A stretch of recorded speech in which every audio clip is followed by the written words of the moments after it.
Welcome to the Beverly Hills Plastic Surgery Podcast. I'm Dr. Millicent Rovelo, and I am here with my favorite non-botched surgeon, Dr. J. Calvert. How are you? I'm feeling not botched. As a matter of fact, I feel Great. pretty good. I'm not botched because I haven't had a whole lot of plastic surgery yet. Well, as one of your patients, I can verify that you are not a botched surgeon. Good. And hopefully you're not a botched patient. No, that's the whole point. I know. So That's what we're talking about, though. We just completed our 200th episode where we did a little snippet on botched and what it means to be botched. And there was a little mini rant about what that means. I think that was your rant. That was my rant. I know. I always come and you're down on me you. about the rants. I know. But sometimes a girl has to rant. So botched is very much in our lexicon, in our culture. It's a word that gets thrown around a lot because there is a reality TV show about plastic surgeons that treat botched plastic surgery patients that have had plastic surgery in the past and for whatever reason have a botched result. And so the reason this came up for us is because both you and I have had patients come and see us, and the first thing they say is, I've been botched. And then you look at their result and you're like, it's fine, actually. It looks fine. But for whatever reason, they don't like their result. Whereas in our world, our plastic surgery world, when we hear the word botched, our eyes widen and we go, oh my gosh, something awful happened. Someone did something just awful and horrible. And we think of it in a much more dramatic term. Absolutely. I mean, I can think of many patients who came and said, oh, I've been botched. And then I look at the result. I'm like, it's fine. I understand you don't like it, but you're not botched. Yeah. It's just not a result that you're happy with. Don't like it. Maybe it's not your aesthetic, or maybe it wasn't what you were expecting, but nothing wrong happened during the surgery. Right. I mean, we all have results that we're not thrilled with, and Sure. I have complications all the time Of that course. just make me go, how is this even happening? Yes. I just you just go, what is this? Why are you having this problem? I did everything the way that I do it all the time. I've got literally thousands of these under my belt, and you are having this problem? Like, really? Why? Like, Yeah. what is this? And sometimes things just happen out of our control, and a complication happens and it sucks. It sucks for us. It sucks for the patients. It just sucks. Sometimes complications just happen. And it does suck. But sometimes back it's you up just on that the result is maybe not what the patient expected. Maybe they thought they were going to get a more dramatic result or change.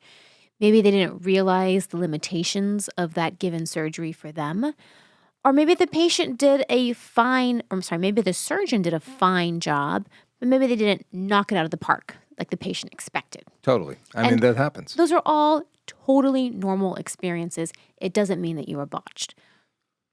So I'd like to bring up patients that have come in saying they're botched and they weren't. And then I'd also like to then look at patients that came in and said I was botched and they were botched. They actually had surgery that was not correct or didn't go well. And we can pick your favorite operation. I mean, I can think of many in both categories, quite honestly, because many people come to me and to you as the fixers of plastic surgery. That's what I made my name as in Beverly Hills. I came there thinking revision plastic surgery is my entree into a community where, there's a lot of people that are really good, but not a lot of people are focusing on the revisions. Right. So maybe what we can do is kind of go through a couple examples of patients that came to us and said they were botched and they weren't, and then patients that came and definitely were. So the one that leaps to mind for me, and there are many like this, is a rhinoplasty patient. And she's a Russian model. And she came in to me and she said, oh, I need a revision rhinoplasty. And I saw her and she said, oh, da-da-da-da-da, and I need this, I need that. I go, sure, this is how I fix it. I've had rhinoplasty. I'm not happy with the result. Yeah, this is how I'd fix it. Okay. And then she goes away. And then a year later, she comes back. She goes, well, I had revision surgery and this is my result and I am not happy. it's this, that, and the other thing, and there's a dent here, and this, and my tip is still going to the left, and he didn't fix this, and he didn't fix that. I need it fixed. And I was like, okay, this is how I'd fixed it. It would have been easier before. We could have done that, da-da-da-da-da. And this is what it costs, et cetera. Oh, it's too expensive. I can't do it. And she goes away.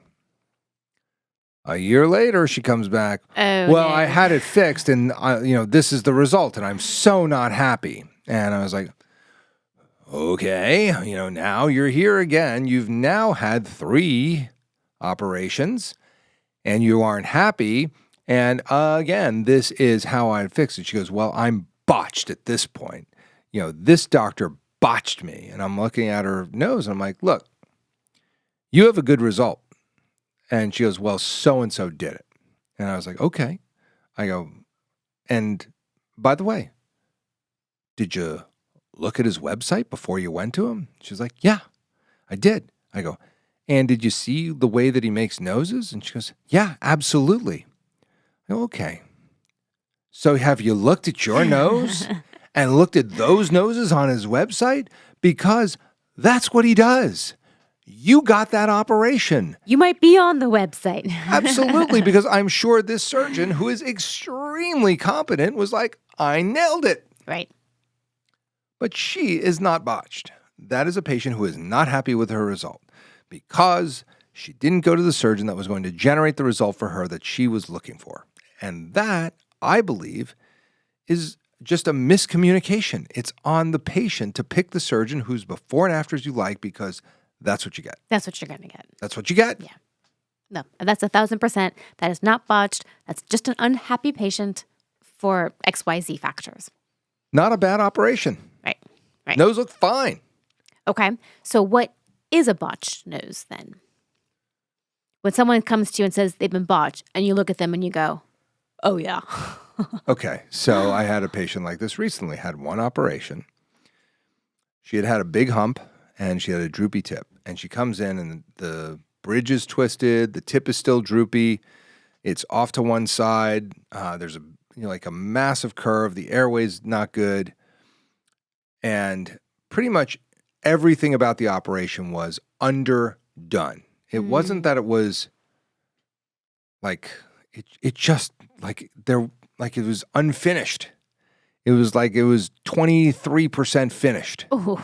So, because I see the befores. That's not even close. Right. And I'm like, what happened here? Like you needed more, like you had to keep going. Like the surgery wasn't done. It wasn't finished yet. And so is that botched? Yeah, I think it is because it was an error in diagnosis and planning. So that is a surgical problem. It's a technical surgical issue. It wasn't that the operation was performed incorrectly. It was that it was just not performed at all. And so that's where I kind of look at it and I go, yeah, that's botched because it's a surgeon problem.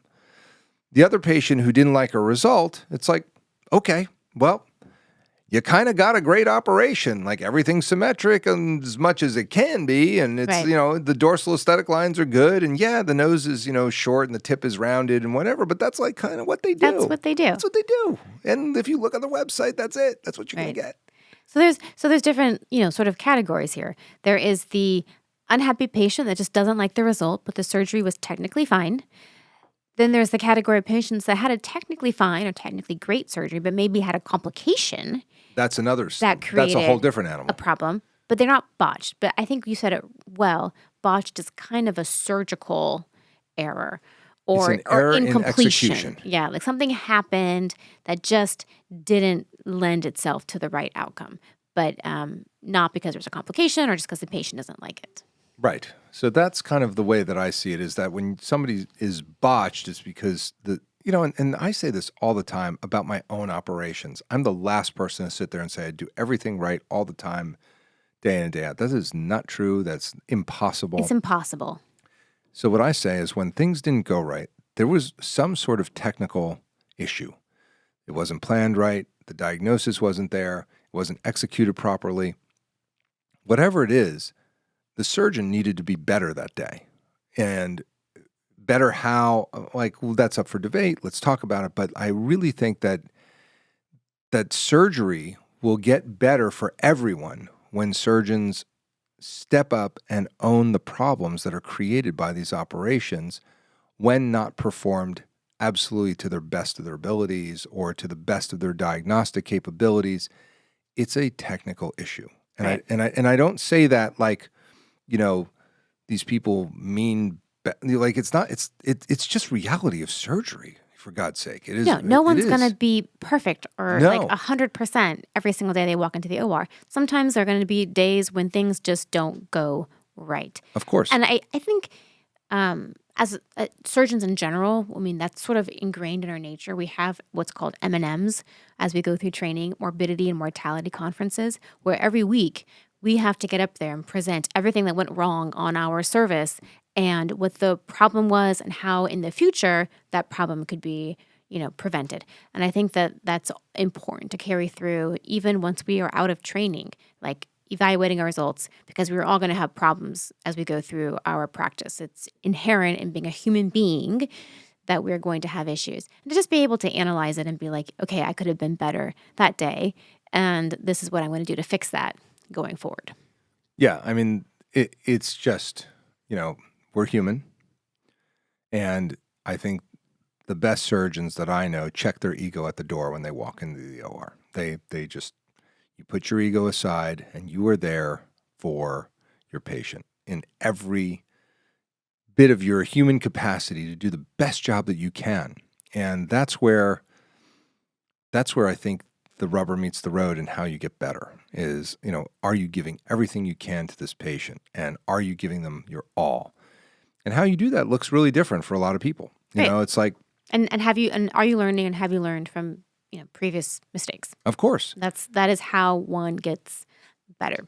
And it's really important because the concept of always learning, always improving, always getting better, like that has got to be part of your surgical mantra. You have to be in there to be awesome for your patients. You want to give everything that you have to those operations. And I see it in my own work. I mean I've done 7 primary rhinoplasties this week, and each one it's another opportunity to be better. It's another opportunity to be better. And I want to be better every single time. And that counts for a lot. Does it mean that every result's going to be amazing? No, it doesn't. Do I sit there and look at things and I go, God, I wish I could get this, but boy, I don't. The cartilage isn't the right, this face isn't moving the right direction. Like there's something like they're so heavy through here. And boy, these glands I should take, like there's so many things that come up for us that make us go, oh, this anatomy, this situation, the way that this is built, it's really frustrating. There are days like that. There are Right? definitely days like that where you want to be so excellent and something is blocking your way. I think in my world, I do a lot of breast. We both do. But I definitely get a lot of revision breast. That's your thing. And I had a patient come in and say, classic opener, I've been botched. I had surgery 6 weeks ago, by the way, which is pretty early. I just had surgery 6 weeks ago, and I am mutilated. And so the story is she went in for a primary breast augmentation, and the story wasn't exactly clear on whether or not someone told her she needed a lift or she didn't. But for whatever reason, she did not get a lift at the time of her augmentation. And I think the patient might have, I don't know, she just didn't want it or wasn't told it was an option or the surgeon didn't want to do it. Maybe they should have done it. The result was fine, but the fact is she was left with breasts that were larger, but not necessarily pretty. They were okay. Could they have been a little bit higher? She thought she was getting an implant and that her breasts were going to be perky and up to her collarbone and going to look amazing because that's what happens when you get an implant. And no one told her that if you don't do a lift, they're still going to be kind of saggy. They're just going to be larger. So it wasn't that the job was done poorly. I think there was just a miscommunication about what the results were going to be with just an implant. So she needed a little bit different surgery, and now she needs a lift. But she wasn't botched. She had a fine surgery. The results were just maybe not what she was expecting, and I think it was a communication issue between her and the surgeon. Right. But that's not a bad operation. It's not bad. The surgery went fine. There were no issues. It was technically fine. But the results could have been better, if some things had been done differently. Right. That's not botched. It's fixable. Just do the lift. She'll be fine. The next patient I had came in. She had a breast augmentation. She had a lift, but the implants were way too large for her. And she said, I never wanted to be this large. I thought we talked about putting in a 450 cc's. I came out with 650 cc's. And she's a tiny girl. Like, that's a huge difference. The folds, the IMF, where the bottom of the breast is supposed to sit, had been obliterated. Her implants were almost down to her belly button. Like, there were so many technical problems. Right. It wasn't that it was a miscommunication. She'd been very specific about what she wanted to look like. Right. And she came out with implants that were so much larger than what she asked for. And they were in the completely wrong position. Not even like a little bit, like Botched. by a lot, by like inches. They were sitting in the wrong position. The normal anatomy had been obliterated. That's a botched patient. Right. So when she comes in and says, I've been botched, I say, ooh, I don't want to agree with you because I hate to say that, but You're botched. we have a problem here. So that's a much bigger problem. And then you go in and you fix it and you do everything you need to do, and she's great and she's fine now. But that's a botched patient. So that is sort of the difference between, I don't like my result. Maybe that wasn't the right surgery for me, and Houston, we have a problem. Right. And, I think for patients who are listening to this, I mean, you have to understand like that, you want to get the best results you can, right? So when things aren't right, exploring how to get there is important. I always feel like you should go back to your surgeon, kind of talk to them about it first. 1,000%. And the patient that came to me 6 weeks after her surgery, right? Like, go back to your surgeon. Like, and by the way, things are still going to change. Those implants are going to fall. They're going to settle. You're going to have a different result in 3 months, 6 months, a year. Right. So as hard as it is, and it's really hard to like not get on the Google, to not get in your own head about your results. Because sometimes you will end up with a beautiful result at 6 weeks, 3 months that looks a little wonky at 2 weeks, 4 weeks. So sometimes things do just need to settle.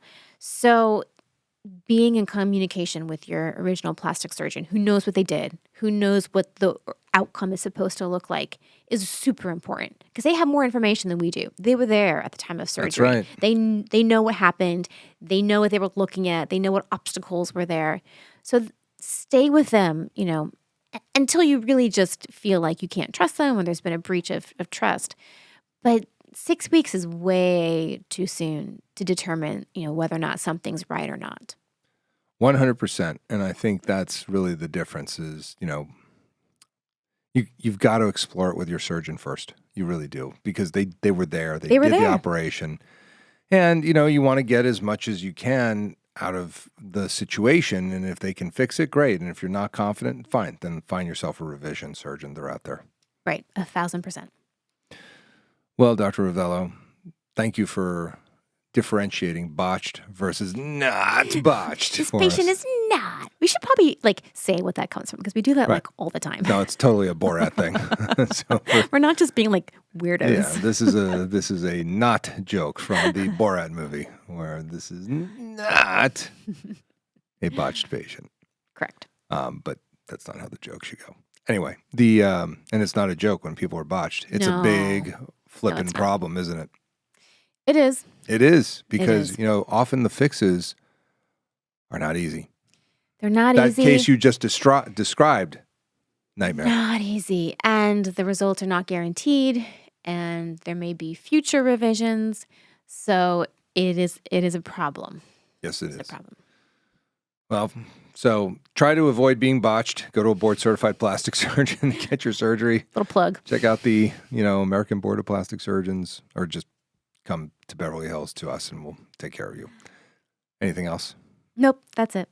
Then this is the Beverly Hills Plastic Surgery Podcast coming to you from the 90210.